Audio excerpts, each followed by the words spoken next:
এই মেয়েটার নাম হচ্ছে সুমি, যে ইন্টারভিউর জন্য রেডি হচ্ছিল। এখন কোম্পানির গার্ডে সবাইকে রেড কালার লুকিয়ে রাখতে বলে, কারণ কোম্পানির মালিক যার নাম জয় সে রেড কালার দেখলেই অজ্ঞান হয়ে যায়।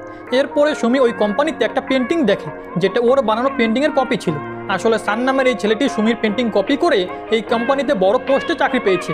এখন সুমি তাকে এই বিষয়ে জিজ্ঞেস করলে সে অস্বীকার করে এবং সুমিকে কোম্পানি থেকে বের করে দেয়। এরপরে জয় সেখানে আসে, যাকে দেখে সুমি বলে তোমার কোম্পানি ফ্রড, যারা আমার ডিজাইন চুরি করেছে। এখন জয় ওকে ইগনোর করে সেখান থেকে যেতে লাগে। এটাতে সুমি রেগে জয়ের উপর একটা টয় ছুঁড়ে মারে, যার কালার রেড ছিল। এখন এটা দেখার সাথে সাথেই জয় অজ্ঞান হয়ে যায়। এর পরের দিনে সুমি আবারও কোম্পানির মালিকের জয়ের সাথে দেখা করতে আসে, কিন্তু গার্ডরা ওকে কোম্পানির ভিতরে যেতে দেয় না।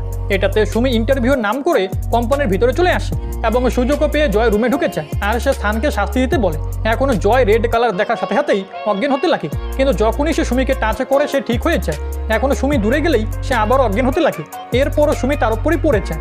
জয় বুঝতে পারে তার অসুখের মেডিসিন এই মেয়ে, যাকে টাচ করার সাথে সাথেই সে ঠিক হয়ে যায়।